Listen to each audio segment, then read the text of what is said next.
Shalom Jemaat Tuhan, selamat datang di ibadah online GPPS Jemaat Palu. Sesaat lagi kita akan mengikuti ibadah. Siapkan hati kita untuk menerima lawatan Tuhan dalam ibadah hari ini. Sebelumnya perlu saya sampaikan panduan mengikuti ibadah secara online.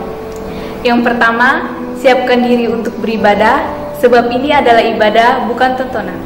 Yang kedua, ikuti setiap acara ibadah, turut menyanyi ketika puji-pujian, baca Alkitab saat pengkhotbah menunjuk ayat untuk dibaca, dan berdoa ketika diajak berdoa. Yang ketiga, karena ini ibadah bukan tontonan, jangan bercakap-cakap selama ibadah berlangsung. Dan yang terakhir, berpakaian yang sopan dan duduk dengan sopan. Selamat menikmati lautan Tuhan. Tuhan Yesus memberkati.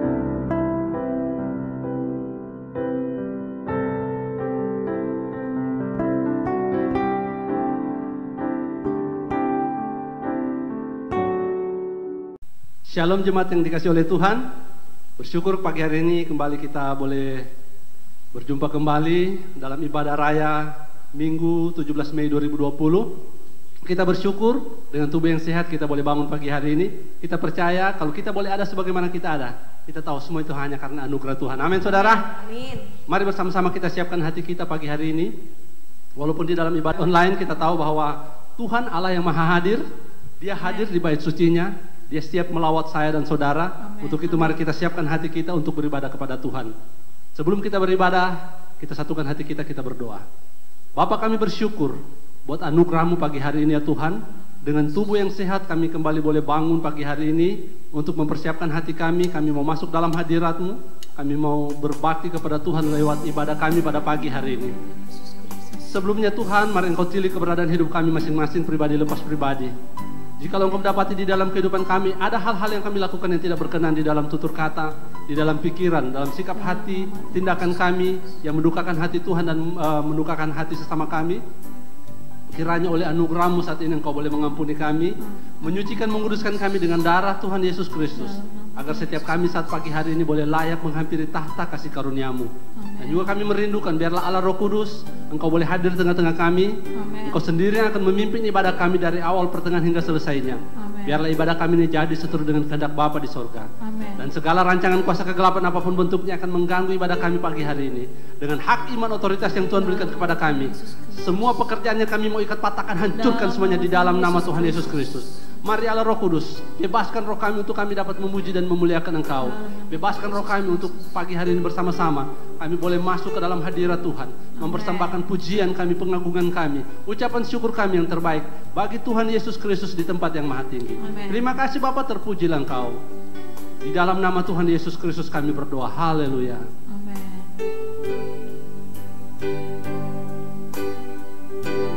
Dia Tuhan Allah yang hadir di dalam kehidupan kita. Biarlah setiap kita boleh mempersembahkan pujian yang terbaik bagi Dia. Haleluya. Tuhan hadir di bait suci-Nya. Tuhan ada di tahtanya. Kami bawa korban pujian bagi Yesus buat kasih-Nya. Ku rasakan kehadiran-Nya, ku dengar suara berseru, anak domba yang dikorbankan, layak untuk terima pujian. Nyanyi haleluya, haleluya, haleluya. Nyanyi haleluya, haleluya, haleluya.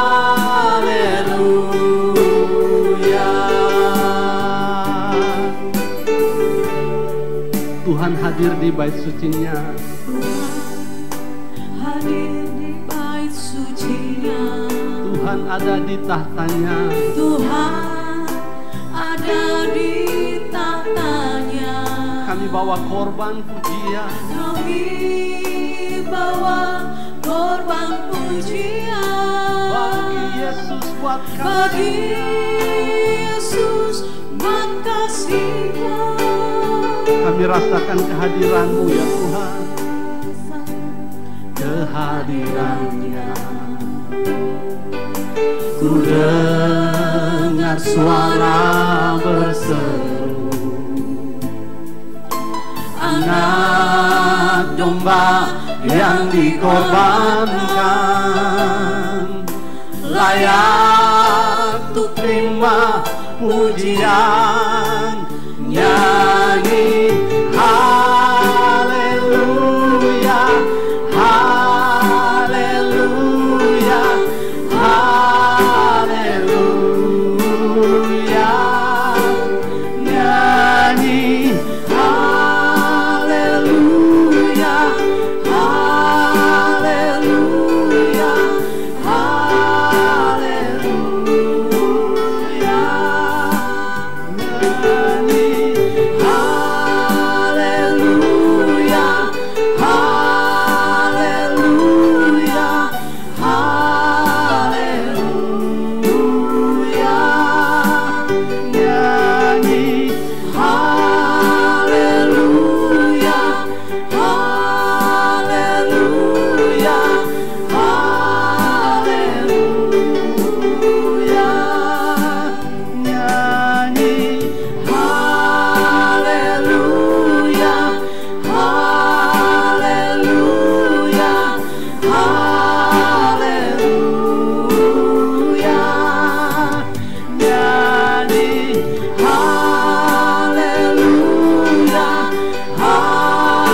haleluya,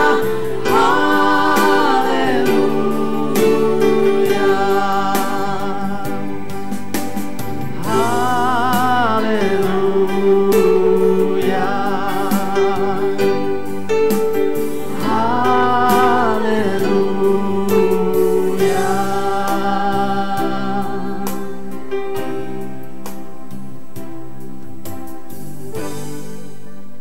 Haleluya, kita berikan tepuk tangan dan sorak-sorai bagi Allah kita. Haleluya. Mari jemaat Tuhan, saya jemput kita semua bangkit berdiri bersama-sama.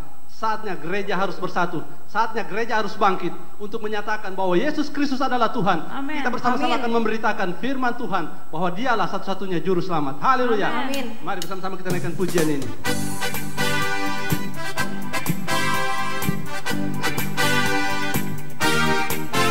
Waktu gereja bangkit di akhir zaman, semua orang kudus penuh kuasanya.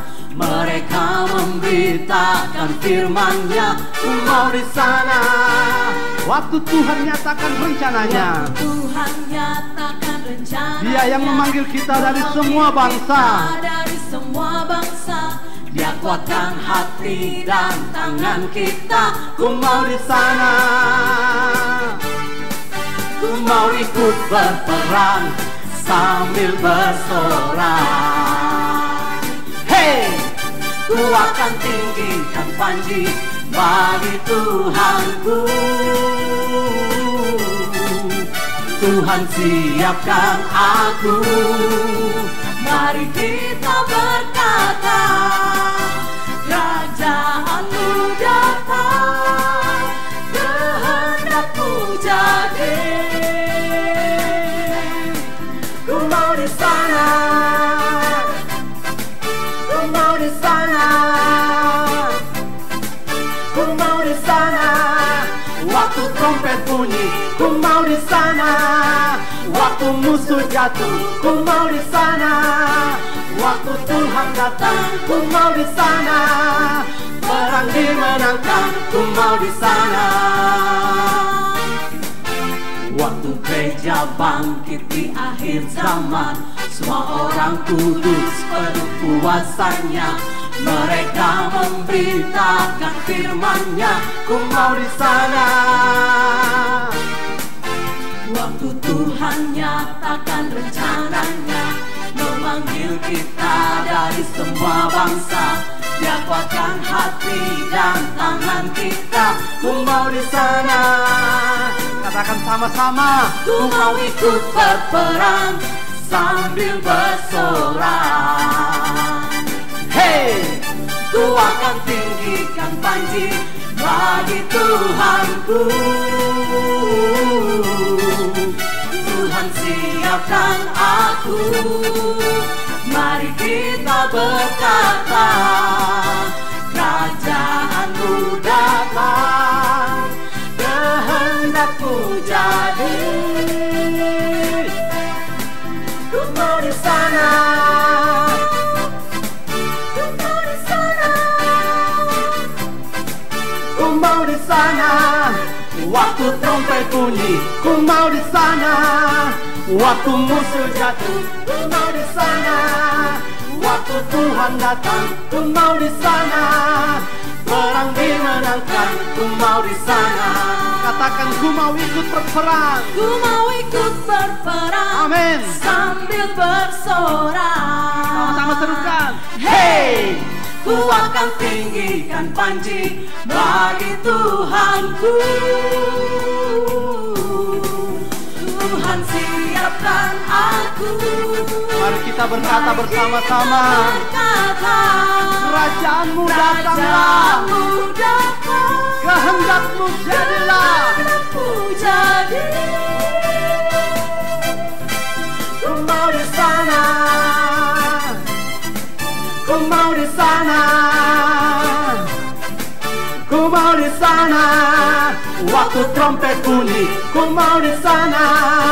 Waktu Tuhan datang, ku mau di sana. Waktu Tuhan datang, ku mau di sana. Perang dimenangkan, ku mau di sana. Ku mau di sana. Ku mau di sana. Silakan duduk jemaat Tuhan.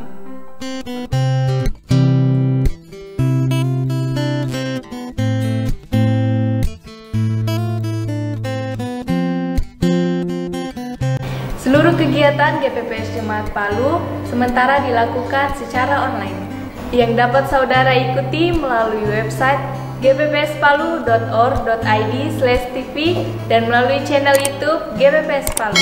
Berikut jadwal ibadah online. Ibadah raya setiap hari Minggu mulai pukul 8 pagi. Ibadah sekolah Minggu setiap hari Minggu mulai pukul 4 sore. Senin, Komsel Kaum Muda dan Remaja melalui grup-grup WhatsApp. Kamis, ibadah kaum remaja jam 6:30 malam. Jumat, ibadah kaum muda jam 7 malam. Kamis, 21 Mei 2020, ibadah kenaikan Tuhan Yesus Kristus akan diadakan secara online mulai pukul 8 pagi.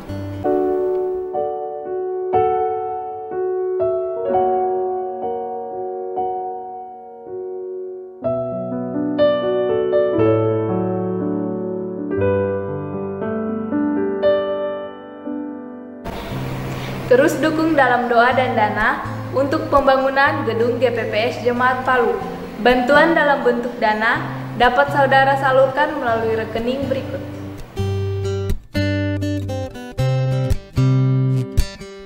Mari bersama-sama kita siapkan hati kita untuk mendengarkan kebenaran firman Tuhan. Haleluya. Kami bersyukur kepadamu ya Tuhan. Engkau Allah yang setia, yang tidak pernah meninggalkan kehidupan kami. Dan kami percaya bahwa Tuhan, penyertaan-Mu sempurna di dalam kehidupan kami. Meskipun kami melewati hari-hari yang sulit, tapi kami tahu bahwa tangan Tuhan tidak pernah meninggalkan kami. Bahwa Tuhan Engkau Allah yang selalu ada bagi kami. Penyertaan-Mu sungguh sempurna atas hidup kami. Terima kasih Tuhan.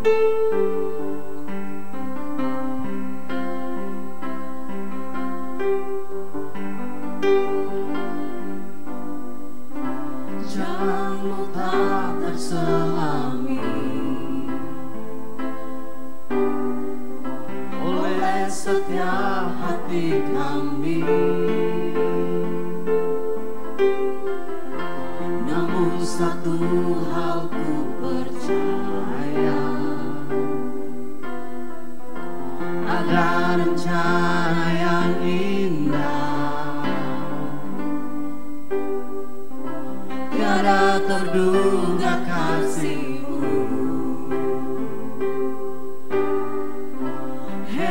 dan besar bagiku. Arti kehadiranmu selalu nyata di dalam hidupku. Penyertaanmu sempurna, rancanganmu penuh damai, aman dan sejahtera walau di tengah badai. Ingin ku selalu bersama, rasakan keindahan arti kehadiranmu Tuhan.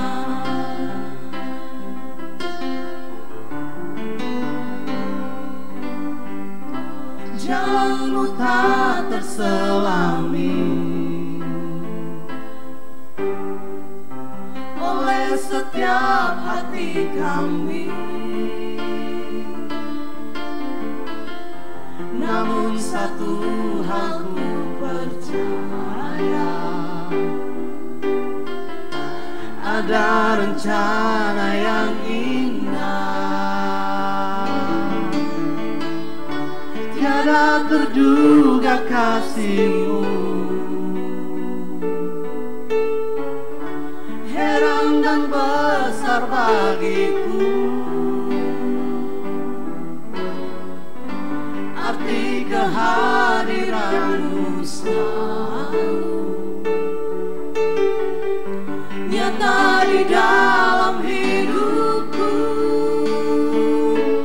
Penyertaanmu sempurna, rancanganmu penuh damai, aman dan sejahtera walau di tengah badai. Ingin ku selalu bersama, rasakan keindahan arti kehadiranmu Tuhan. Penyertaanmu sempurna, rancanganmu penuh damai, aman dan sejahtera walau di tengah badai. Ingin ku selalu bersama, rasakan keindahan arti kehadiranmu Tuhan. Arti kehadiranmu Tuhan. Arti kehadiranmu Tuhan.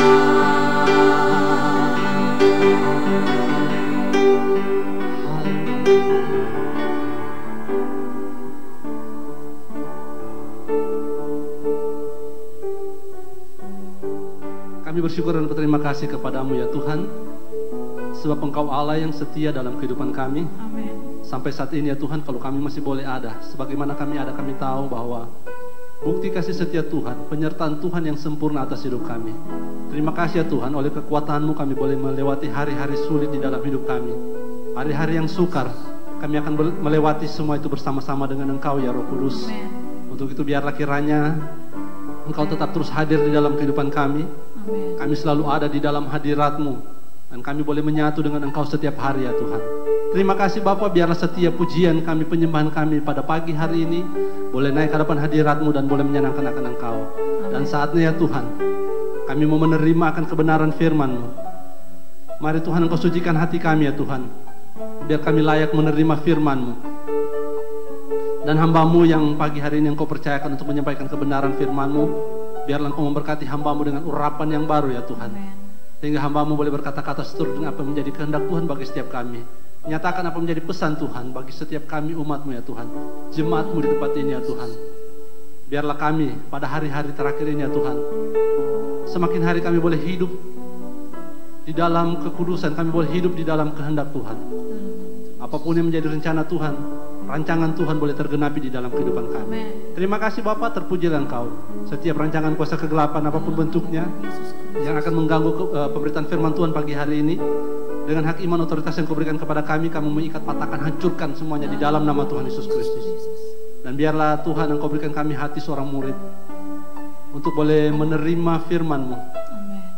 Dan kami boleh taruh di dalam hati kami boleh lakukan di dalam kehidupan kami ya Tuhan. Terima kasih Bapa, terpujilah Engkau. Kami sambut kebenaran firman Tuhan dengan penuh ucapan syukur di dalam nama Tuhan Yesus Kristus. Haleluya. Amin. Shalom. Puji nama Tuhan, kita bersyukur Tuhan memberikan lagi kesempatan anugerah bagi kita untuk bisa beribadah pada hari ini dengan kemurahan Tuhan. Kami menyambut semua jemaat dan pemirsa dari berbagai daerah dan dimanapun juga akan ibadah ini dapat diterima ataupun juga mengikuti dengan ibadah online GPPS Jemaat Palu. Kami mengucapkan salam sejahtera di dalam kasih Tuhan Yesus Kristus. Dan juga sebelum kita mendengarkan kebenaran firman Tuhan, kami juga ingin menyambut saudara-saudara kekasih kami yang berulang tahun dalam minggu ini, Jemaat GPPS Palu, yaitu saya sebutkan Biko Aji Sukma, Yeni Sutanco, Viviana Samilianto, Meiske, Hadi Darmawan, Astasia Victor Risti, Anita Gosal, Hengki Mango. Selamat hari ulang tahun, Tuhan Yesus memberkati. Dan kita akan berdoa untuk saudara-saudara kita yang berulang tahun. Mari kita berdoa. Kami datang ke hadirat-Mu Tuhan dengan menaikkan pujian syukur untuk saudara-saudara kami yang berulang tahun pada minggu ini atau sepanjang minggu ini. Kiranya Tuhan Kau tilik akan segala keberadaan mereka, berkati pribadi, rumah tangga, keluarga, usaha, pekerjaan, pelayanan, pertumbuhan rohani mereka, semuanya diberkati Tuhan. Terima kasih Bapa di sorga.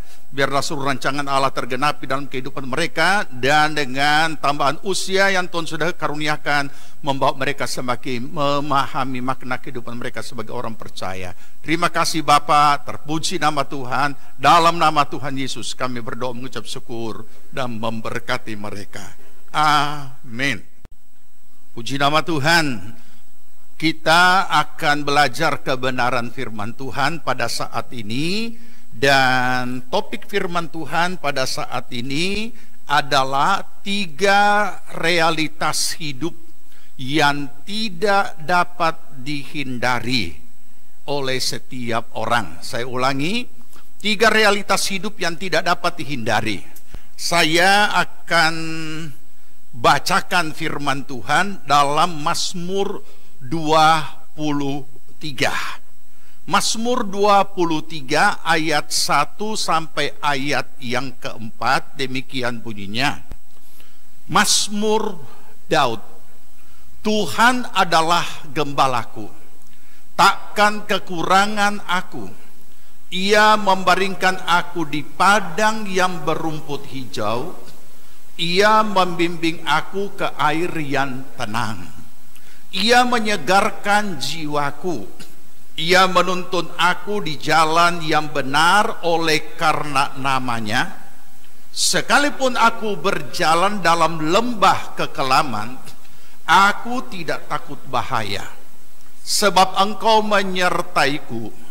Gadamu dan tongkatmu itulah yang menghibur aku.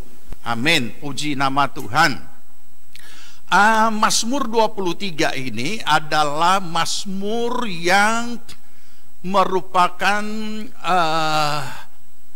mazmur yang umumnya menjadi hafalan daripada orang-orang percaya atau anak-anak Tuhan, karena sebagian besar umat Tuhan, para orang tua mengajarkan anaknya untuk dapat menghafal Mazmur 23 ini.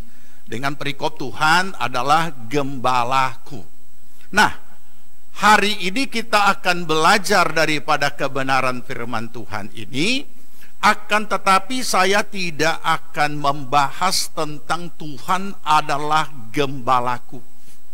Ada banyak pembahasan yang sudah kita dengar, sudah disampaikan oleh para hamba-hamba Tuhan yang diurapi Tuhan dan memberikan penjelasan-penjelasan yang sangat mendetail dan mendalam tentang Tuhan adalah gembalaku, takkan kekurangan aku.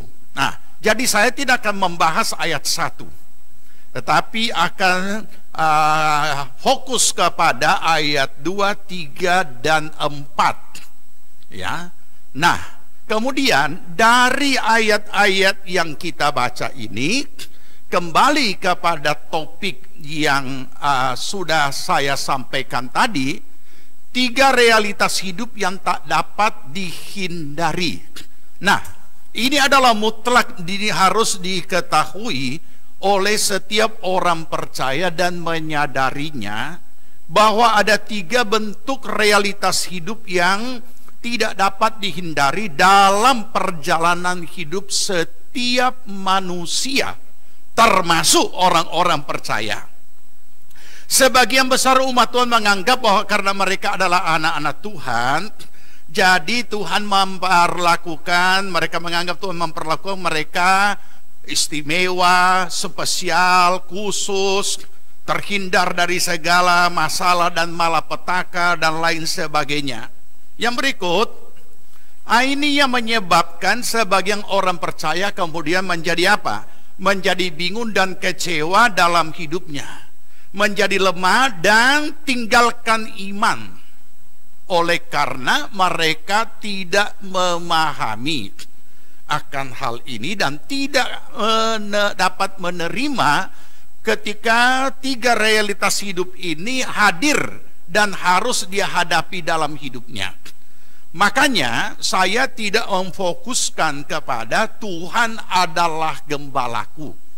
Walaupun Mazmur 23 ini adalah topiknya, esensinya adalah Tuhan adalah gembalaku, takkan kekurangan aku, maka baik secara kebenaran firman, baik secara pengetahuan firman maupun juga secara iman, tidak ada lagi yang dapat kita argumentasikan untuk mengatakan tidak paham tentang Tuhan Gembala, tidak paham apa itu takkan kekurangan aku dan lain sebagainya. Segala hal segala penjelasan sudah diberikan dan cukup luas dan mendalam oleh para hamba-hamba Allah tentang Tuhan adalah gembalaku. Jadi dalam arti kata, bagi pada kesempatan ini, apa yang kita mau persoalkan? Kita mau bahas apa tentang Tuhan gembalaku? Kemampuannya dan lain sebagainya, bagaimana gembala dan sebagainya. Sebab yang menjadi masalah dalam kehidupan kita sebenarnya bukan dari pihak Tuhan. Tuhan sebagai apa, tetapi justru dalam kalau kita merenungkan secara kondisi real dalam kehidupan kita sebagai orang percaya, nah kita yang mengalami bagaimana Tuhan itu gembala, Tuhan itu membaringkan di padang yang berumput hijau, Tuhan yang membimbing ke air yang tenang, Tuhan yang menyegarkan jiwa kita, menuntun ke jalan yang benar, bahkan juga membawa kita berjalan dalam lembah kekelaman. Nah, justru dari pihak kita yang seringkali kita tidak memahami dan menangkap. Kenapa ya Tuhan menghentar saya di rumput yang hijau? Ya, kita tahu karena gembala dia menghentar kita sebagai domba ke rumput yang hijau. Bahkan dibaringkannya kita di padang rumput yang hijau. Tapi kita tidak ngerti kenapa mesti begitu. Kenapa yang membimbing kita ke air yang tenang? Kenapa yang menyegarkan jiwa kita? Kenapa kita harus juga melewati lembah kekelaman? Nah, inilah yang kita perlu kita akan pelajari. Apa itu berbaring di padang rumput yang hijau? Apa itu membimbing ke air yang tenang dan menyegarkan jiwa? Dan apa itu berjalan dalam lembah kekelaman? 3 hal ini merupakan realitas hidup yang kita temui di dalam kehidupan kita dan kita tidak bisa menghindar. Artinya itu akan terjadi, itu akan kita hadapi. Jadi masalahnya itu ada sama kita, ya. Nah, oke. Oleh karena itu kita akan mulai dari yang pertama dulu. Hal secara pemahaman dulu tentang kehidupan kita, supaya kita kemudian melangkah kepada pemahaman berikutnya. Kenapa perjalanan hidup kita ini dibawa ke padang rumput dan dibaringkan di padang rumput hijau, dibawa ke air yang tenang, melewati lembah kekelaman. Nah, inilah yang perlu kita dalami. Oke, pertama kita harus menyadari bahwa hidup adalah perjalanan dan pergumulan. Dan setiap hidup itu berjalan seiring dengan berjalannya waktu. Makanya ada hitungan usia. Dan makanya ada ucapan ulang tahun. Karena setiap tahun usia seseorang bertambah, angkanya bertambah. Tapi nanti kita akan ketemu dengan apa yang dikatakan Alkitab, sebenarnya angkanya berkurang. Ya, jadi kita temukan dulu pertama, hidup adalah perjalanan yang seiring dengan waktu. Nah, kemudian bukan cuma seiring dengan waktu, karena kalau perjalanan hidup ini seiring dengan waktu, maka Tuhan menetapkan dalam Mazmur 90 ayat 10 kita baca, masa hidup kami 70 tahun, dan jika kami kuat 80 tahun, dan kebanggaannya adalah kesukaran dan penderitaan, sebab berlalunya buru-buru dan kami melayang lenyap. Mari kita renungkan. Jadi kalau kita menyadari suatu kondisi real yang nyata bahwa perjalanan hidup manusia seiring dengan berjalannya waktu dan ada batas yang ditetapkan 70 sampai 80, sisanya adalah penderitaan. Jadi kita renungkan sekarang ini bahwa ternyata di dalam perjalanan hidup manusia yang seiring dengan waktu, di dalamnya ada banyak realitas-realitas yang hadir dalam berbagai peristiwa dan bentuknya.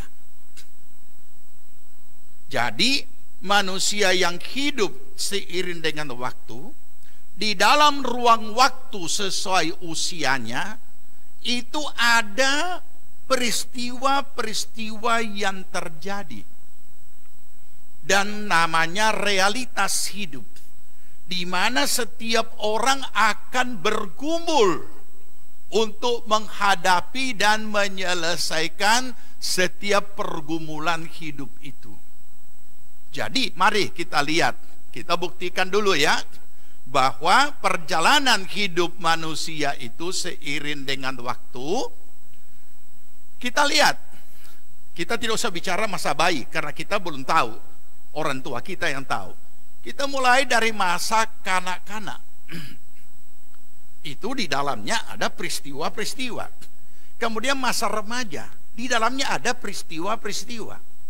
Kemudian masa muda-mudi, di dalamnya ada peristiwa-peristiwa. Kemudian menjadi masa dewasa, menjadi ada peristiwa-peristiwa, sampai menjadi lansia dan seterusnya, kemudian meninggal dunia. Jadi setiap ruang waktu yang ada dalam kehidupan manusia, semuanya terisi dengan realitas hidup yang menjadi pergumulannya. Makanya hidup bukan hanya sekedar perjalanan, hidup juga adalah perjalanan dan pergumulan. Nah, Terus bagaimana kita memahami sebagai orang percaya? Bagaimana kita memahami? Nah, sebagai orang percaya yang berikut, kita harus menyadari, memahami bahwa hidup adalah pengalaman iman bersama Tuhan. Oke, pengalaman iman bersama Tuhan. Kenapa? Karena perjalanan hidup yang di dalamnya ada hidup yang adalah perjalanan dan di dalamnya adalah pergumulan atas realita itu. Sebagai orang percaya, perjalanan hidup adalah pergumulan iman yang menghasilkan apa? Menghasilkan pengalaman iman.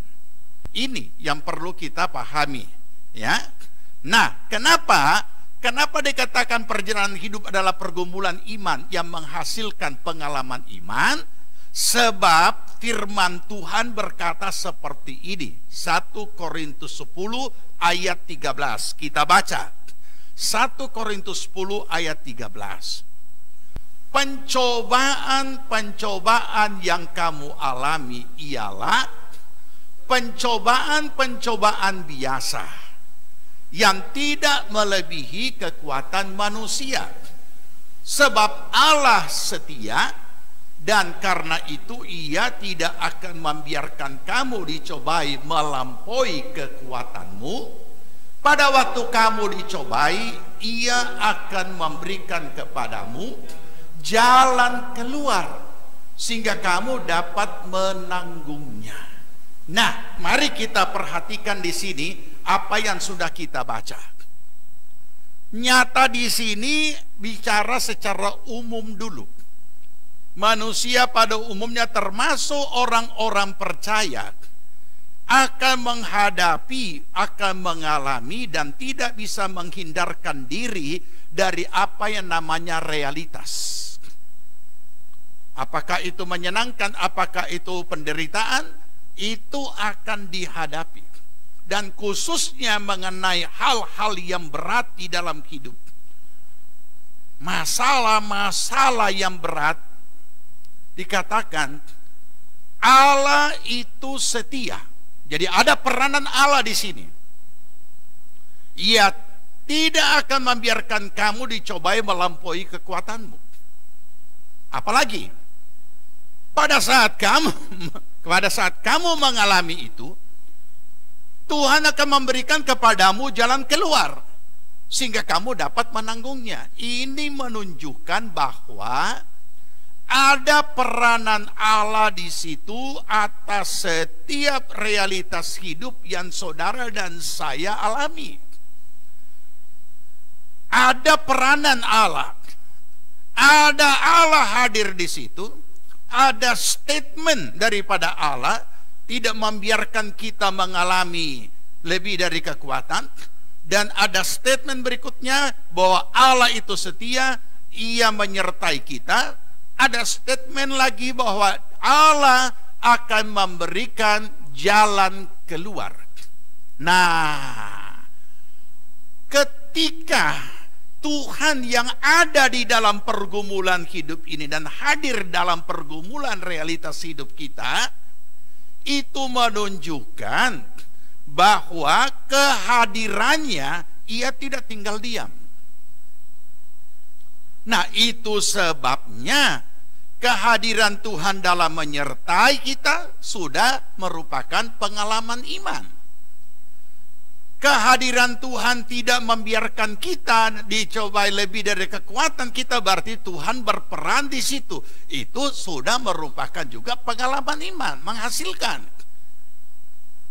Hadir dalam memberikan jalan keluar, itu juga sudah membuktikan bahwa itu juga pengalaman iman pada saat Allah bertindak.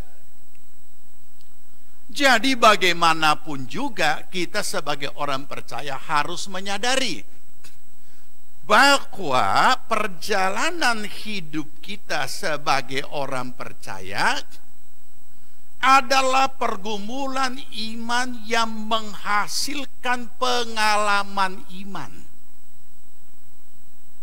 Nah, oke. Sekarang kita dalami lebih lanjut. Apa hasilnya? Roma 8 ayat 28 berkata seperti ini. Kita baca. Kita tahu sekarang bahwa Allah turut bekerja dalam segala sesuatu untuk mendatangkan kebaikan bagi mereka yang mengasihi Dia, yaitu bagi mereka yang terpanggil sesuai dengan rencana Allah. Dari ayat-ayat yang kita baca ini kita sudah melihat bagaimana peranan Allah yang hadir dan bertindak di tengah-tengah pergumulan, ataupun dalam kita sedang mengalami pergumulan realitas hidup kita. Dia melakukan sesuatu yang punya goal, punya tujuan akhir, yaitu mendatangkan kebaikan bagi mereka yang mengasihi Dia. Hanya pertanyaannya, apakah kita masih tetap mengasihi Dia tatkala kita menghadapi pergumulan itu? Oke, ini dulu ya, ini dulu. Kalau dasar pemahaman ini sudah diletakkan, baru kita mau mendalami apa itu 3 realitas hidup yang tak dapat dihindari tapi harus dihadapi dan dijalani. Oke? Nah, realitas pertama, berbaring di rumput yang hijau. Nah, apa maksudnya ini? Saudara tahu apa itu berbaring di rumput yang hijau?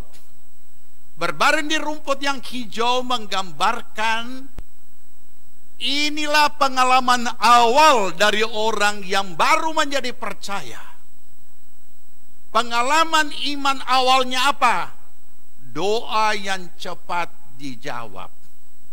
Mengalami mujizat-mujizat, pengalaman-pengalaman yang supranatural, luar biasa. Yang berikut lagi, apa yang dialami? Semuanya menjadi mudah, nyaman, diberkati, jalan terbuka, kesembuhan, pertolongan, perlindungan, pembelaan Tuhan dan lain sebagainya. Dan statement mereka, Tuhan Yesus luar biasa. Makanya kemudian muncullah kemudian bukan yel-yel, muncul sesuatu kebiasaan baru di kalangan umat Tuhan. Kalau ditanya apa kabar, dia jawab luar biasa. Hamba Tuhan di mimbar juga, Shalom, apa kabar jemaat Tuhan? Orang harus mengatakan luar biasa. Nah, baik. Coba saudara, apakah ini benar? Mari kita coba renungkan akan gambar ini. Domba, ia menghantar aku berbaring di rumput yang hijau. Bukan cuma rumput, sekadar rumput yang hijau. Domba berbaring di rumput yang hijau. Dia lapar, dia mau makan, tinggal kasih menoleh dia punya kepala, ikut makan sambil tidur pun bisa. Kenapa? Rumput hijau ada di tempat. Tidak usah jauh-jauh cari, tidak usah capek-capek, sudah ada di tempat. Habis makan tidur lagi, bangun makan lagi, habis makan tidur lagi. Begitu enaknya. Ada banyak kemudahan. Nah, anak-anak Tuhan ketika dia baru saja menjadi orang percaya, ini pengalaman awal dari imannya. Banyak kemudahan. Dulu banyak masalah yang dihadapi. Ada banyak kesulitan-kesulitan. Begitu dia terima Yesus, oh puji Tuhan. Sakit hampir mati pun jadi sembuh. Tidak jadi mati. Usaha pekerjaan begitu mudah dia dapatkan. Segala usahanya diberkati.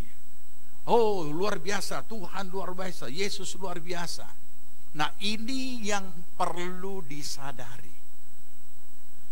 Berapa lama ia berbaring di rumput yang hijau? Berapa lama anak-anak Tuhan ini menikmati segala apa yang baik daripada Tuhan? Kemudahan-kemudahan, ya, diberkati, ada jalan buntu, jalan terbuka, ada yang sakit sembuh, ada pertolongan, ada perlindungan, ada pembelaan Tuhan, luar biasa. Nah, saudara, orang percaya yang tidak mendalami lebih lanjut, mereka kira hanya tetap berada berbaring di rumput yang hijau. Dan pengalaman mereka ini, mereka nikmati dengan baik. Mereka, ya kita ambil bicara positif saja dulu. Mereka bersyukur, mereka bersukacita, mereka berbahagia, mereka diberkati Tuhan, tidak seperti dulu, dan kehidupannya semakin naik, dan lain sebagainya, dan lain sebagainya. Nah, tapi jangan lupa bahwa iblis tidak akan pernah tinggal diam. Iblis juga memasang jebakan. Dan tidak kurang, anak-anak Tuhan yang masih baru seperti ini, dengan pengalaman awal seperti ini, maka kita melihat, kita menemukan mereka kemudian terlelap, tertimpa berkat, ya, lupa kepada yang memberi berkat. Dulu belum punya kendaraan, dia tidak pernah terlambat ke gereja. Kenapa? Dia tahu dia harus jalan kaki ataupun juga ada banyak kesulitan, maka dia berusaha datang lebih cepat supaya jangan sampai dia terlambat.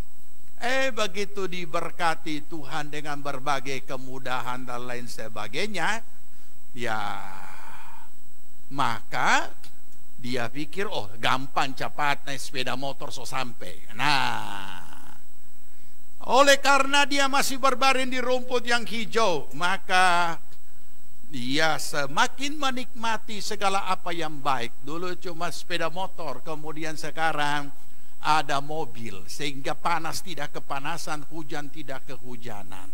Dan dulu cuma bisa dapat suami istri, sekarang dengan anak-anak semua bisa satu kali. Tapi iblis juga pasang jebakan. Akhirnya, ya mungkin karena sudah tidak, karena sudah pakai mesin, sehingga gereja tak lewat, ya. Nah ini, kemudian apa lagi? Rame-rame menikmati, apa itu tamasya, rame-rame menikmati, bukan lagi ke gereja bersama-sama rame-rame, tapi ke tempat lain. Jadi semua fasilitas, semua berkat-berkat ini bukan mengagungkan lagi pemberi berkat, tetapi justru berkatnya yang dia sembah, berkatnya yang menjebak dia. Nah, oke, ini realita yang ada, yang dihadapi oleh anak-anak Tuhan, sekaligus dia nikmati, sekaligus iblis pasang jebakan. Nah, mari kita renungkan, bukankah ini pernah kita alami? Bukankah masa-masa berbaring di rumput yang hijau juga pernah kita alami? Dan dalam ketekunan dan kesetiaan, Tuhan membawa kembali kita mengalami realitas yang kedua. Ia menuntun aku di air yang tenang. Luar biasa ini. Apa ini, saudara? Realitas apa? Ya, ia menyegarkan jiwaku. Sebelum jadi anak Tuhan, stres, depresi, banyak masalah, tertekan, dan lain sebagainya, tidak ada ketenangan, susah tidur, dan lain sebagainya, siksanya hidup di dunia. Tapi ini setelah dia jadi anak Tuhan, dia ada sukacita, ada damai, ada ketenangan, rasa segar, dan dia dengan sangat semangat juga hidup penuh kemenangan. Tidak ada lagi stres, tidak ada lagi depresi, apalagi putus asa. Nah, ini pengalaman yang kedua, ya, realitas yang kedua yang dihadapi. Dan ini pun juga kita jumpai orang-orang percaya seperti ini. Begitu menggebu-gebu mereka layani Tuhan, begitu penuh dengan sukacita dan lain sebagainya. Dan kita melihat orang-orang yang optimis, orang-orang yang semangat, orang-orang yang punya fisik, orang-orang yang selalu berdiri tegar, teguh, kokoh. Nah, ini kita temukan mereka. Nah, tetapi kemudian apa yang terjadi? Menikmati air yang tenang. Dulu susah tidur, banyak persoalan. Sekarang tidur tengah-tengah sampai meleleh gidi-gidi. Menikmati air yang tenang. Olehnya karena dia menikmati air yang dulu doa puasa. Kenapa? Karena tidak bisa makan sedap. Sekarang segala macam menu bisa dia nikmati dan dia punya uang untuk membelinya. Nah, untuk apa puasa? Kapan lagi? Akhirnya segala penyakit mulai datang. Dulu tidak punya tempat yang memadai. Jadi itu sebabnya dia lebih bisa lebih mengambil kesempatan doa semalam suntuk. Sekarang kamar sudah pakai AC dan kemudian juga sudah bisa menikmati tempat yang layak dan lain sebagainya. Akhirnya ia terlelap. Berapa banyak anak-anak Tuhan terjebak dengan jebakan iblis dan kemudian sungguh-sungguh menikmati air yang tenang. Padahal Tuhan punya maksud rancangan dan Tuhan punya suatu rancangan untuk memberikan mereka kenikmatan, ketenangan, dan damai sejahtera, sukacita. Tuhan punya maksud dan tujuan. Akan tetapi sangat disayangkan, mereka banyak yang terlelap. Ya, jadi dulu belum ada apa-apa, sekarang sudah banyak fasilitas. Selain daripada itu, iblis juga pasang jebakan. Kenapa? Karena ia hidup berkemenangan, dia hidup dalam dengan tegar, teguh, dan orang melihat dia sebagai orang kuat dan lain sebagainya. Dia juga melayani dengan begitu rupa. Iblis pasang jebakan. Apa itu? Jebakan kesombongan, keangkuhan, jemawa. Dan ini bisa kita saksikan, kita bisa temukan di mana-mana. Orang-orang yang seperti ini, yang kemudian secara positif dia begitu gigih, dia begitu berjuang, dia begitu dia begitu setia, dia melayani dengan begitu rupa, tapi ternyata semua hanya untuk kepujian diri. Ini jebakan iblis. Ini jebakan iblis. Nah, itu sebabnya kita perlu menyadari kenapa dan untuk apa kita dibawa ke air yang tenang. Untuk apa dan kenapa kita dituntun dan disegarkan jiwa kita. Supaya tidak ada lagi pilihan lain selain hanya ada di dalam Kristus. Oleh karena ia sebagai pribadi yang sudah berhasil dan selalu penuh kemenangan secara di dalam dia menjalani hidupnya, level hidupnya juga mulai naik, pergaulannya juga mulai beda, dan kawan-kawannya juga mulai beda, dan dunia juga tempat ia berada juga sesuai levelnya. Nah, inilah jebakan-jebakan iblis yang seringkali menjebak orang-orang percaya. Dia tidak sadar dan dia benar-benar menikmati air yang tenang. Oke? Kita lihat. Berikut, realitas yang ketiga. Berjalan dalam lembah kekelaman. Kenapa ini mesti ada? Ya, kenapa? Bukankah ikut Tuhan itu senang? Bukankah yang dijanjikan oleh Tuhan hidup yang diberkati? Bukankah penyertaan dan juga segala kelimpahan Tuhan berikan? Kenapa kok ada realitas yang berikutnya, yaitu berjalan dalam lembah kekelaman? Oke, ya, mari kita lihat. Karena orang ini adalah orang yang tadinya tangguh, orangnya hidup berkemenangan, dia belum paham, dia belum menyadari kalau dia sedang berada dalam lembah kekelaman. Dia hadapi dengan penuh ketangguhan, sampai berdarah-darah istilahnya, artinya dia hadapi dengan penuh pengorbanan. Tetap dia tekun, tetap dia setia, tetap dia hadapi. Tapi apa yang terjadi? Kita temukan orang-orang seperti ini, makin lama makin letih, mulai bingung, mulai ragu-ragu, mulai kecewa, mulai stres, akhirnya depresi.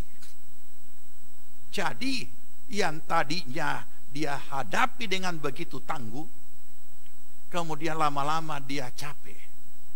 Kenapa? Apa sebab? Kenapa doa belum dijawab? Dan tidak dijawab, puasa tidak mendatangkan hasil. Demikian pun doa semalam suntuk juga tidak ada apa-apa yang hasilnya. Mengapa Tuhan begitu jauh? Bukankah Tuhan hanya saja jauh doa? Nah, inilah pergumulan di lembah kekelaman, ya, yang sedang dihadapi oleh orang-orang yang tadinya berbaring di rumput hijau dan kemudian ada kesegaran jiwa, mendapatkan air yang tenang, sekarang mulai berkecamuk. Yang tadinya dihadapi dengan begitu rupa, begitu tangguh dan begitu pergumulan yang begitu sengit, tetapi lama-lama dia menjadi letih, menjadi capek. Oleh karena dia awalnya adalah orang-orang yang rohani, ia berdoa, tapi doa tidak terjawab. Bahkan doa tidak dijawab. Diambil cara rohani lagi, ya puasa, tidak ada apa-apa, tidak mendatangkan hasil. Diambil lagi langkah rohani, berdoa semalam suntuk, juga tidak ada apa-apa. Kemudian mulai terganggu. Mengapa? Kok Tuhan begitu jauh? Bukankah Tuhan hanya sejauh doa? Ini selalu mengganggu. Nah, mari kita sadari, dia tidak menyadari bahwa dia sedang berjalan di lembah kekelaman. Tetapi dia tidak tahu. Kenapa tidak tahu? Karena memang tidak dikasih tahu. Karena mimbar-mimbar jarang mengajarkan itu. Selalu hanya berkat hidup berkelimpahan. Yesus baik. Memang dia baik, bahkan teramat baik. Tetapi bagaimana kita menghadapi realitas ini, itu yang harus diketahui oleh setiap orang percaya. Oleh karena dia tidak paham dan tidak mengerti, ia tidak mempersiapkan diri. Ia kaget, ia rasa aneh, tidak mengerti mengapa peristiwa tersebut harus dia hadapi, dan kemudian iblis memasang jebakan. Apa itu? Iblis mulai memasang jebakan. Dari pergumulan-pergumulan yang menghasilkan berbagai pertanyaan yang dia tidak bisa jawab, akhirnya itu akan sangat berbahaya. Padahal apa kata ayat firman Tuhan? Firman Tuhan berkata begini, perhatikan. Mazmur 23 ayat 4 berkata demikian, kita baca. Sekalipun aku berjalan dalam lembah kekelaman, aku tidak takut bahaya. Berarti apa?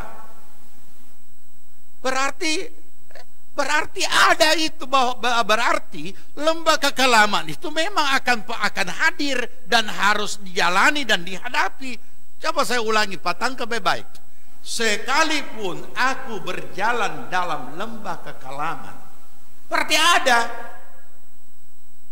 Kecuali kalimatnya seperti ini, Seandainya aku berjalan dalam lembah kekelaman, berarti belum jadi, belum ada, belum hadir, belum terjadi.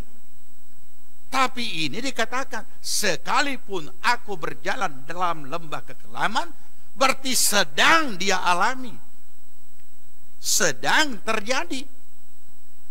Nah, ini harus kita sadari. Jangan kita hanya mau pikir bahwa Tuhan hanya membawa kita karena dia gembala, dia hanya baringkan kita di tempat rumput yang hijau dan membaringkan kita membaringkan kita di rumput yang hijau dan menghantar kita ke air yang tenang dan menyegarkan jiwa kita. Bukan. Itu perjalanan belum berakhir, belum selesai. Oleh karena itulah dilanjutkan lagi, aku tidak takut bahaya. Kapan kita bisa tahu kita takut atau tidak? Ya ketika ada lembah kekelaman, ketika sudah jalani, baru bisa tahu kita ketakutan atau tidak, kita takut atau berani. Nah, tapi ini bukan bicara soal takut atau berani. Aku tidak takut bahaya sebab apa? Sebab engkau besertaku. Nah, mari kita renungkan kalimat ini dengan lebih mendalam. Saya tidak bahas kalimat berikutnya tentang gada dan tongkat, saya tidak. Saya tidak akan bahas itu. Saya hanya akan sampai kepada sebab engkau besertaku. Berarti ada apa? Ada kehadiran Tuhan. Ada kehadiran Tuhan di mana? Di lembah kekelaman. Kapan itu? Ketika kita sedang jalani lembah kekelaman.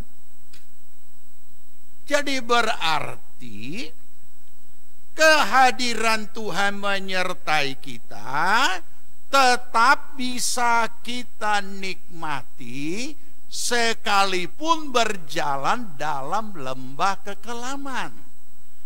Berarti pula lembah kekelaman itu realitasnya kalau dia hadir memang tidak bisa dihindari, harus dijalani, dan ada Tuhan di sana menyertai.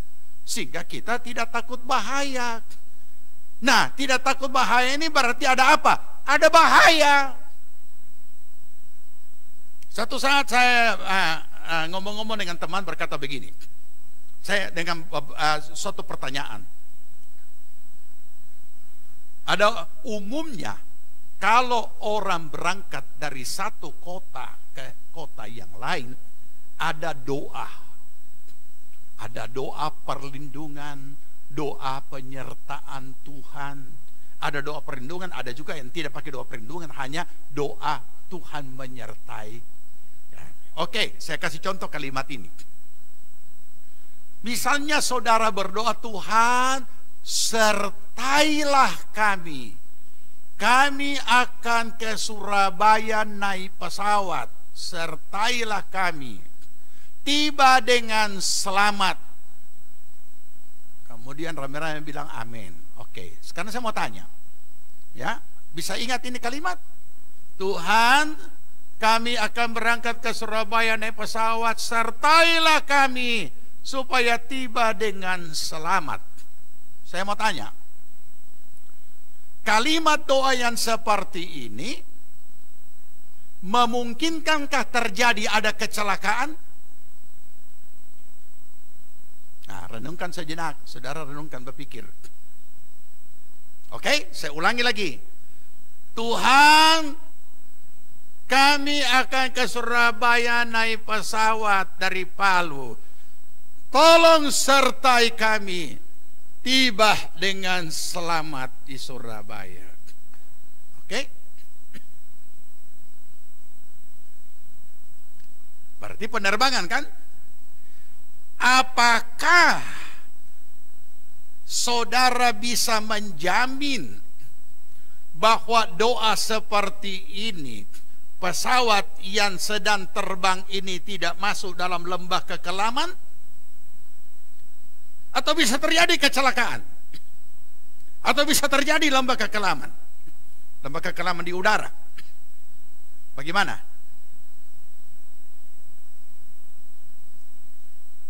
Kemudian mereka merenungkan sejenak. Ada yang berkata, oh ya, Tuhan menyertai. Kita selamat semua tiba. Ada lagi mulai berkata, iya ya. Setelah saya renungkan kalimat ini, teman saya berkata, iya. Ada yang berkata, oh tidak ada celaka, tiba dan selamat. Yang lain berkata, oh ada, bisa saja terjadi kecelakaan, bisa saja terjadi. Apa saja bisa terjadi, tapi yang penting tiba di Surabaya dengan selamat. Nah, ini dia. Orang-orang kadang, anak-anak Tuhan, orang percaya kadang-kadang tidak terlalu mencermati kata-kata baik yang dia ucapkan atau orang ucapkan atau dia baca. Saya ingatkan lagi ayat ini. Saya bacakan. Sekalipun aku berjalan dalam lembah kekelaman, aku tidak takut bahaya, sebab engkau besertaku. Nah, Tuhan menyertai, saudara disertai Tuhan, tentu semua berkata amin. Saudara disertai Tuhan, amin. Ada bahaya? Nah, mulai berpikir dia. Mulai berpikir. Saudara disertai Tuhan, amin. Ada bahaya? Ya, mulai berpikir, iyo ya. Terus saya tanya lagi, saudara disertai Tuhan, amin. Dari mana saudara tahu kalau saudara disertai Tuhan kalau tidak ada bahaya? Oh iyo ini dia. Ini dia, makanya perlu mendalami. Pemazmur ini tidak pernah dapat memahami apa yang namanya tidak takut bahaya kalau tidak ada bahaya. Dan sekaligus dia tidak akan pernah memahami apa itu disertai Tuhan yang membuat dia tidak takut bahaya. Jadi penyertaan Tuhan berarti bukan kita itu berjalan mulus, berjalan lenggang ke sana. Nah, melewati berbagai bahaya dalam perjalanan hidup ini, melewati lembah kekelaman. Kalau terjemahan lain berkata berjalan di dalam lembah bayang-bayang maut. Artinya, ini kalau kita bicara lembah bayang-bayang maut, kalau di ruang ICU, kalau itu rumah sakit, dia di ICU. Bukan cuma UGD, di ICU dia. Ada tabung oksigen, ada selang-selang masuk di hidung dan lain sebagainya. Jadi bukan tidak mengalami. Mengalami cuma tidak ada rasa takut. Kenapa tidak ada rasa takut? Karena Tuhan hadir.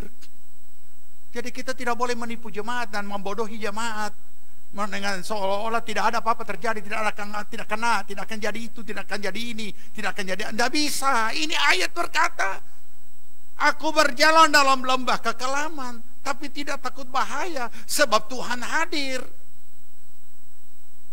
Nah, ini dia, ya. Oleh karena itu perhatikan kalimat ini. Saudara mau menikmati kehebatan Tuhan, saudara harus siap menerima semakin rumit masalah yang saudara hadapi. Itulah lembah kekelaman. Atau saya boleh kalimatkan, semakin rumit masalahmu, semakin ada kesempatan melihat betapa hebatnya Tuhan menyelesaikan dan dia hadir di situ. Orang mau jadi Tuhan hebat itu bukan cuma kata-kata, bukan cuma teriakan, bukan ya. Oke, jadi kita harus pahami ini. Ya. Jadi kita lihat lebih lanjut, ya. Nah, apa yang saya jelaskan dulu sedikit, ya. Ini. Nah, mari kita renungkan. Masih ingat Tuhan Yesus menghentikan angin ribut? Nanti sebentar saya jelaskan. Kita kembali dulu di sini supaya gampang kita paham. 1 Korintus 10 ayat 13. Ini dulu kita pahami, sambungan dari tadi. Demikian bunyinya. Pencobaan-pencobaan yang kamu alami ialah pencobaan-pencobaan biasa yang tidak melebihi kekuatan manusia. Sebab Allah setia, dan karena itu Ia tidak akan membiarkan kamu dicobai melampaui kekuatanmu.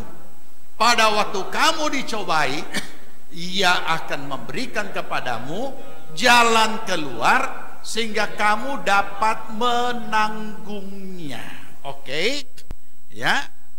Nah, perhatikan. Jadi kita lihat di sini bahwa apa yang kita alami itu ada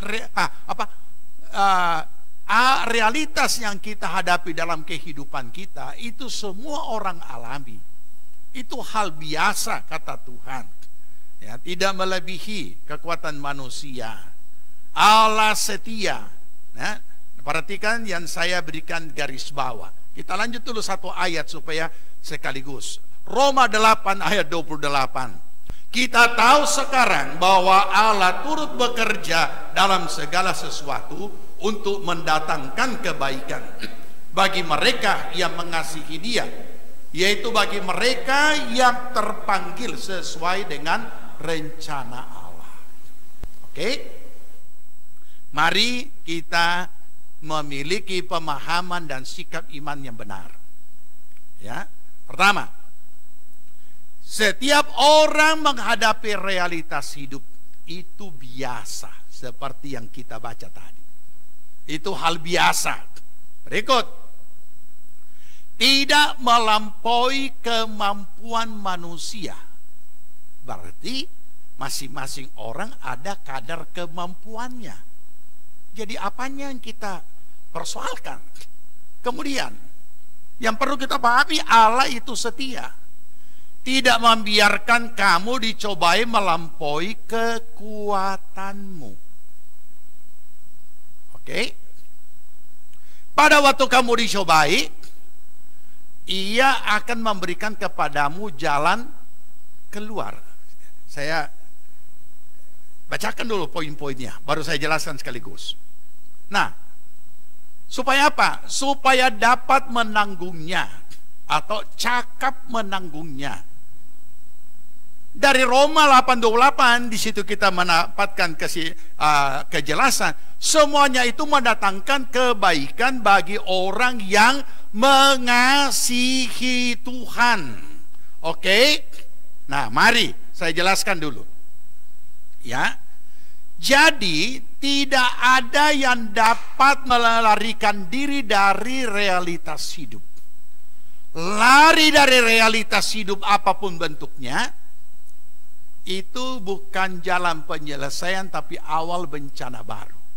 Semua orang mengalaminya, termasuk juga lembah kekelaman. Ya. Nah, makanya kita perlu memahami apa yang akan kita lakukan kalau kita menyadari atau kalau kita sudah memahami bahwa dalam lembah kekelaman pun Tuhan ada di situ dan menyertai kita. Apa yang harus kita lakukan? Nah, ini yang saya akan bagikan sebelum bagian-bagian akhir ini. Pertama, masih ingat bagaimana Tuhan Yesus menghentikan angin ribut? Pada saat itu semua murid tidur. Semua murid ketakutan. Yesus tidur.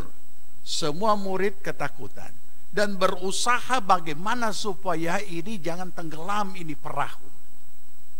Pertanyaannya, apakah angin ribut itu Tuhan Yesus tidak rasakan? Apakah ombak itu atau apakah Yesus tidak kena tampias ombak? Pasti kena, pasti dia rasakan. Kenapa bisa Yesus tidak segera bangun, meneduhkan angin ribut, supaya selesai? Daripada dia hanya tidur dan tetap juga basah, tetap juga kena angin, tetap juga kena air. Nah, inilah di sini kita renungkan. Mari kita renungkan. Kapan Yesus bangun dan menghardik angin ribut dan meneduhkan ombak itu? Pada saat murid-murid berseru. Mereka tahu Yesus beserta dengan mereka, tapi kenapa ini terjadi? Ini kan sama. Bukankah Tuhan menyertai kita? Bukankah kita ini semua dalam disertai itu? Kenapa ini mesti terjadi angin ribut? Jangan lupa, kepanikan murid-murid yang sudah kacau balau pada saat itu untuk supaya mereka jangan sampai tenggelam, jangan sampai binasa, tidak mampu membangunkan Yesus. Ombak tidak membangunkan Yesus. Angin ribut juga tidak. Pada saat murid-murid berseru, "Ya Guru, apakah engkau biarkan kami binasa?" Barulah Yesus bangun. Jangan kecewa dengan kalimat yang saya akan ucapkan. Persoalan hidupmu berapapun beratnya tidak mampu dan tidak punya kemampuan membangunkan Tuhan untuk menolong engkau. Dan jangan saudara pernah merasa bahwa Tuhan membiarkan kita mengalami sengsara dan membiarkan dan tidak memperhatikan kita. Bukan. Persoalan apapun besarnya, tidak punya kemampuan angin ribut apapun besarnya, tidak punya kemampuan membangunkan Yesus untuk menolong mereka. Bukan persoalan saudara yang dapat sanggup membangunkan Tuhan untuk menolong saudara. Bukan. Kapan Yesus bangun? Pada saat Yesus berseru kepadanya. Pada saat murid-murid berseru kepadanya, barulah Yesus bangun. Pada saat murid-murid berseru kepada Yesus, di sanalah Tuhan Yesus bangun, bertindak, meneduhkan angin ribut, menghentikan angin ribut, meneduhkan gelombang. Jadi mari kita pahami, Tuhan tidak berurusan dengan urusan saudara. Tuhan berurusan dengan kita pribadi yang punya urusan. Jadi kalau Tuhan menolong saudara, bukan karena persoalan, tapi karena saudara dikasihi, karena saudara adalah anaknya. Kalau Tuhan menyembuhkan saudara, bukan karena penyakitmu yang terlalu parah sehingga perlu disembuhkan. Bukan. Tuhan menyembuhkan karena Ia mengasihi saudara sebagai anak Tuhan yang sudah ditebus dengan darahnya di kayu salib. Tuhan menolong adalah karena Dia mengasihi kita. Jadi mari kita jangan sampai tiga bentuk realitas hidup ini membingungkan kita untuk memahami betapa dalam dan begitu rupa Tuhan mengasihi kita. Makanya ada pujian yang berkata, Bapak surgawi, ajarku mengerti betapa dalam kasih-Mu. Jadi jangan kita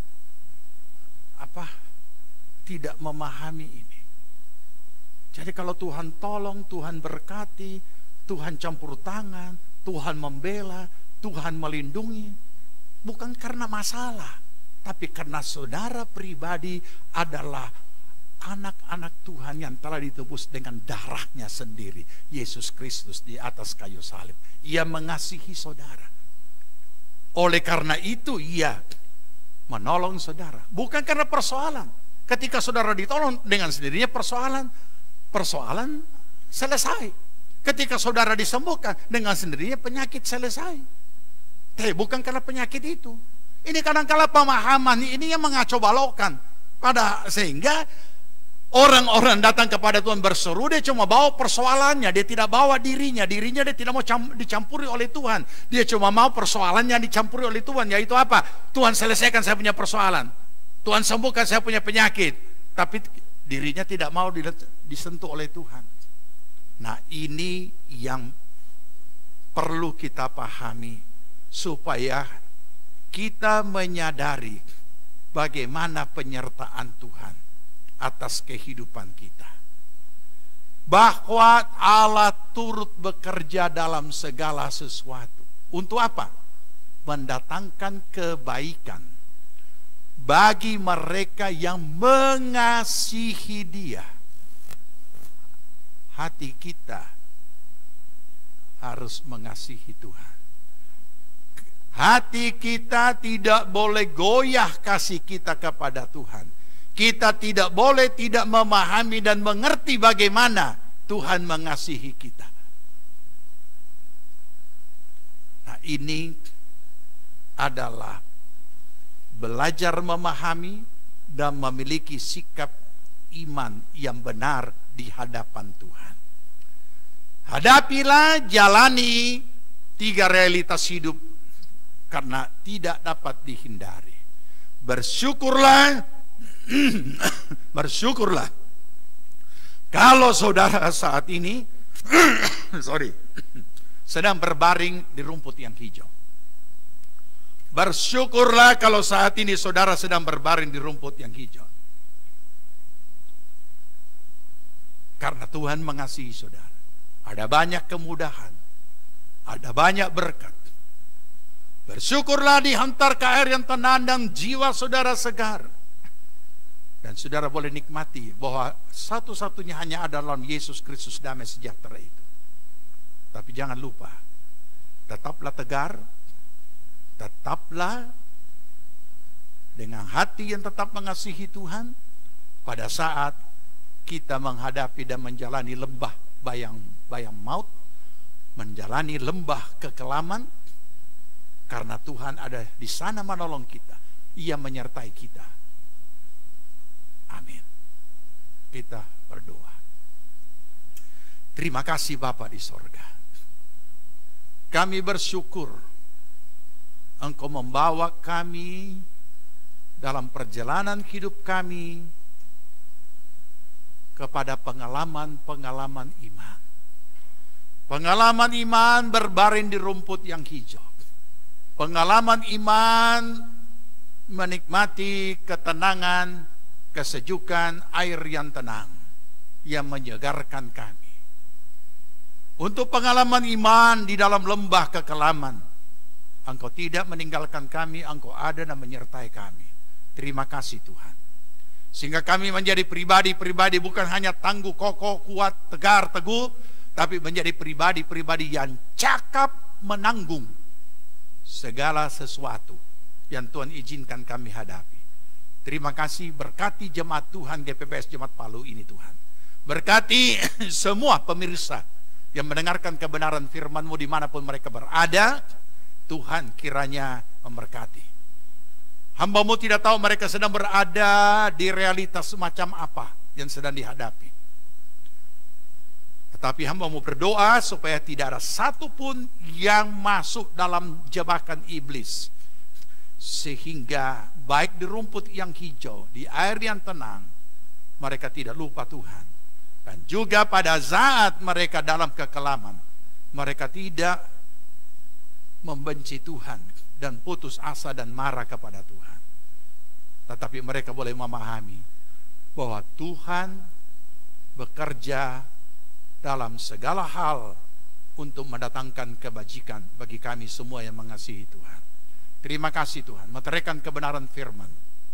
Pada saat ini kami berdoa untuk seluruh jemaat Tuhan. Engkau memberkati mereka, pribadi, rumah tangga, usaha, pekerjaan, pelayanan, pertumbuhan rohani, dan apapun yang mereka kerjakan buatlah menjadi berhasil. Dalam masa-masa mereka tetap tinggal di rumah, biarlah Tuhan memberikan berbagai inspirasi untuk mereka boleh kerjakan dan menghasilkan sesuatu bagi kemuliaan nama Tuhan. Berkati akan segala apa yang mereka butuhkan, semuanya dilimpahkan atas mereka. Terima kasih Bapa, kami berdoa bagi bangsa, negara, pemerintah kami, mulai dari Bapak Presiden dan Wakil, para menteri dan seluruh kabinet, dan semua anggota DPR, MPR, baik pun juga pemerintahan pusat, di provinsi, kabupaten, kecamatan, kelurahan, desa-desa, dan dusun-dusun, semuanya Tuhan memberkati. Berikan mereka roh takut akan Allah, sehingga setiap aparat boleh melaksanakan tugas mereka sebagai abdi negara yang melakukan segala tugas mereka bukan untuk manusia tapi untuk Tuhan. Terima kasih Bapa di sorga.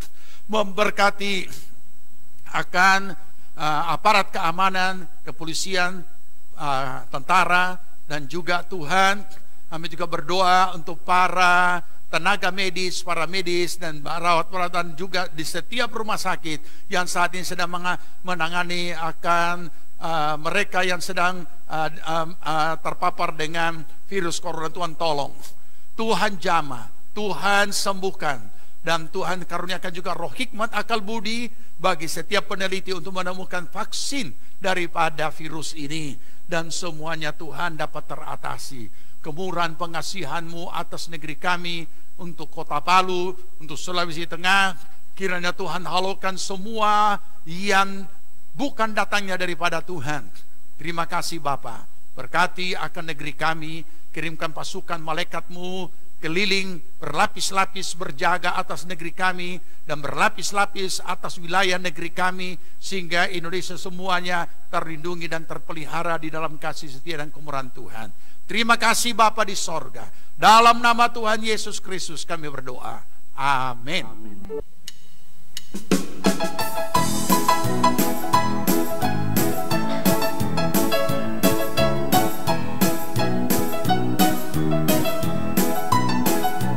Setiap perjanjian dalam Alkitab, setiap pasal, ayat, baris, ku punya. Ku berharap cintanya Allah, setiap perjanjian Allah ku punya.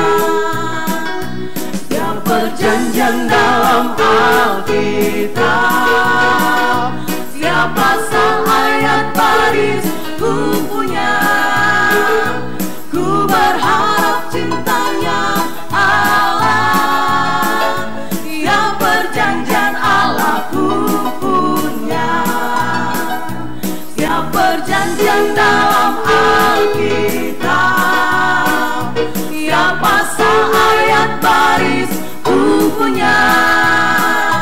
Ku berharap cintanya Allah, setiap perjanjian Allah ku punya.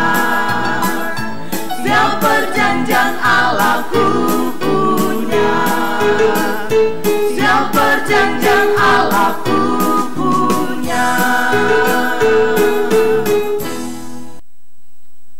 Jemaat Tuhan yang dikasihi dan semua pemirsa dimanapun berada yang mengikuti ibadah online ini, terimalah berkat damai sejahtera dari Tuhan Yesus Kristus, kecintaan Allah Bapa dan dalam persekutuan Roh-Nya yang kudus adalah kiranya tinggal menyertai kita sekalian. Dibuatnya kita hidup bijaksana sehingga berhasillah segala apa yang kita kerjakan sampai berkelimpahan dari sekarang sampai Tuhan Yesus datang kembali. Amin.